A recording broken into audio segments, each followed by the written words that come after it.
Hi friends, DSC పైన కోర్టులో చుక్కెదురు ఎవరికి? సో దయచేసి ప్రతి ఒక్కరు కూడా మీరు జాగ్రత్తగా వినండి. ఎందుకంటే చాలామందికి ఏంటంటే కోర్టులోనికి వెళ్ళిన తర్వాత కోర్టులో రీసెంట్గాను మంత్రి గారు మాట్లాడినటువంటి విషయాలను, అలాగే అభ్యర్థులు ఛాలెంజింగ్గా హైకోర్టులో మరియు సుప్రీంకోర్టులో డిఎస్సి పైన కేసు వేసినటువంటి పరిస్థితి ప్రతి ఒక్కరికి కూడా మీకు తెలుసు. అలాగే నిన్న రేషన్ డీలర్లు అంటే గతంలో ఉన్నటువంటి రేషన్ బండ్ల పైన ప్రభుత్వానికి అయితే కనుక వారు ఒక షాక్ అయితే కనుక ఇచ్చారు. దీన్ని బట్టి అభ్యర్థులు ఒకసారి ఆలోచన చేసుకోండి. ఎవరైతే డిఎస్సి అభ్యర్థులు కోర్టుకి అంటే సమస్య ఉన్నటువంటి వాళ్ళు కోర్టుకి వేశారో మీరు ఒకసారి ఈ విషయాన్ని కూడా దృష్టిలో పెట్టుకోండి.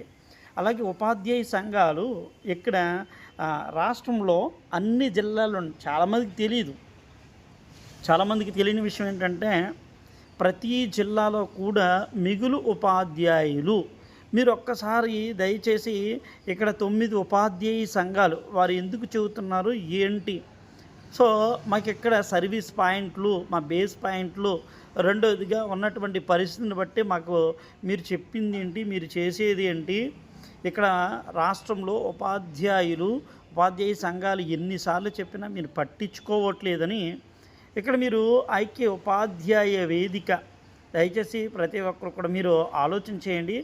ఏది హెచ్ఎంలు మరియు ఖాళీల ఎంపిక, జీవోలు, ఇతర అంశాలు ఇక్కడ అనుసరించకపోవడంపై తమరికి తెలియజేయడం. అంటే ఆ ఖాళీల వివరాలు చూసారండి. అంటే సర్ప్లస్లు ఉన్నాయి, అంటే ఖాళీలు అయితే కనుక సర్ప్లస్లు ఉన్నాయి అని చాలా స్పష్టంగా చెప్తూ ఉన్నారు. అలాగే నిన్న ధర్నా చేశారు ఎవరు? పరుచూరి రాజేంద్రబాబు గారు. వారి ఆధ్వర్యంలో అయితే కనుక నిన్న ధర్నా జరిగింది. మళ్ళా 2వ తారీఖున బీసీ ఇక్కడ మీ అందరికీ కూడా తెలుసు యాదవ్ గారు, ఆయన ఆధ్వర్యంలో 2వ తారీఖున జూన్ 2వ తారీఖున విజయవాడలో ఉదయం 10 గంటలకు ధర్నా అయితే కనుక జరుగుతుంది. ఆ ధర్నాలో పాల్గొనాలి. నాకు ఈ యొక్క వయోపరిమితి సమస్య ఉన్నది, ఒకే జిల్లా ఒకే పేపర్ పెట్టాలి అనే సమస్య ఉంది, టెట్ అనేది నాకు సమస్య ఉంది, డిఎస్సి నేను సిబిఎస్సి యొక్క అభ్యర్థిని. పలు సమస్యలతో ఉన్నటువంటి అభ్యర్థులు ఎవరైతే ఉన్నారో మీరు రావాలి అనుకున్నటువంటి వాళ్ళైతే కనుక మీరు రావచ్చు అని చాలా స్పష్టంగా చెప్పారు. పిలుపునందుకుని వచ్చేవాళ్ళు వాళ్ళ ఇష్టం.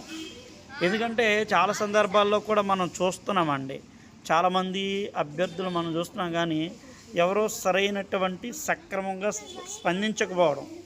అంటే ఇక్కడ ధర్నాలు చేస్తున్నా కానీ ఆ ధర్నాల్లో ఎవరోనూ పూర్తి స్థాయిగా స్పందించకపోవడంతో కొంతమేరకు అంటే ఎప్పుడు వెళ్తున్నటువంటి అభ్యర్థులే వెళ్ళడం. అలాగే ఇక్కడ చాలామందికి ఏంటంటే ప్రతి ఒక్కరూ మీరు దయచేసి అంటే ఇప్పటికే హాల్ టికెట్లు వచ్చేసినాయి కదా, హాల్ టికెట్లు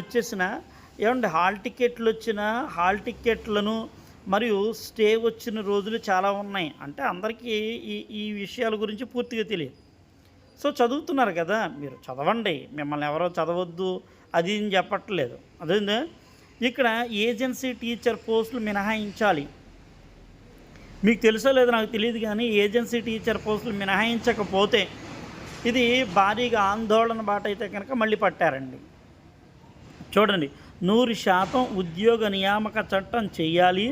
సీతంపేటలో జీపు ఇక్కడ జాతా ప్రారంభం. అంటే మా ఉద్యోగాలు మాకు ఇస్తానని చంద్రబాబు నాయుడు గారు చెప్పారు. మరి మీరు ఎందుకు ఇక్కడ మాకు ఇంత తీరని అన్యాయాన్ని చేస్తున్నారు? ఇస్తానన్న ఉద్యోగాలని ఎందుకు ఇవ్వట్లేదు? ఇప్పుడు మా ఉద్యోగాలను మాకు ఇవ్వకపోతే ఇక్కడ ఉద్యమం చాలా తీవ్రతరం. మీరే మొన్న రీసెంట్గా చర్చలకు పిలిచి కూడా చెప్పారు మీరు ఇస్తామని. ఇప్పుడు మీరు దీని గురించి చెప్పకపోవటం ఇక్కడ మా పిల్లలకు తీరని అన్యాయం. అంటే ఉద్యోగాలు ఇక్కడ గౌరవ ఎన్టీ రామారావు గారు అయితే జీవోని తీసుకొచ్చారు. ఆ జీవోని కొట్టివేసింది సుప్రీంకోర్టు. ఇప్పుడు ప్రస్తుతం మా పరిస్థితి అంతా కూడా అగమ్య గోచరంగా ఉంది. ఇప్పుడు వెంటనే మరి ఉన్నటువంటి చంద్రబాబు నాయుడు గారు, లోకేష్ గారు మీరు చొరవ తీసుకుని మాకు న్యాయం చెయ్యాలి అని వారు అర్థిస్తూ ఉన్నటువంటి పరిస్థితి. సో దీని మీద మరి ప్రభుత్వం ఎలా స్పందిస్తుంది? లేదు అనుకుంటే ఒకవేళ ఏదైనా న్యాయస్థానాన్ని ఆశ్రయించే అవకాశం ఉందా? న్యాయస్థానంలోనికి వెళ్తే ఈ పోస్టులను రోస్టర్ వన్స్ ఒక్కసారండి ఇచ్చేటువంటి పోస్టులన్నీ విడుదల చేస్తే ఖచ్చితంగా మళ్ళీ రోస్టర్ ఏమవుతుంది? సో మీరు ఒకసారి ఆలోచన చేయండి. 100% ఉద్యోగాలు ఇవ్వాలి అన్నారు. దీన్ని బట్టి అక్కడ ఉన్నటువంటి రోస్టర్ ఏమవుతుంది ఆలోచన చేయండి. రోస్టర్ మారుతుందా మారదా? ఒకవేళ మారే అవకాశం ఉందా? సో ఇచ్చినటువంటి మాట నిలబెట్టుకుంటారా నిలబెట్టుకోరా? నిలబెట్టుకోలేకపోతే కనుక పరిస్థితి ఏంటి? ఇదంతా కూడా దయచేసి ప్రతి ఒక్కరు కూడా మీరు ఆలోచన చెయ్యండి. సో మీరు అర్థం చేసుకుంటారు కదా అని అన్ని విషయాలని నేను మీకైతే చాలా స్పష్టంగా చెప్తూ ఉన్నాను. ఓకే, అలాగే చదువుతున్నటువంటి అభ్యర్థులు ప్రాక్టీస్లు చేస్తున్నారు కదా, చెయ్యండి. ఓకే, సో ప్రాక్టీస్ చేసుకునే వాళ్ళు చక్కగా మీరు ప్రాక్టీస్ చేయండి. చాలామంది నాకు దాదాపుగా ఈ వేళల్లో కాల్స్ చేస్తున్నారు, సార్ ఏంటి సార్ పరిస్థితి? నిజంగా అయితే కనుక మా పరిస్థితి ఇవాళ హాల్ టికెట్లు లోపల అన్ని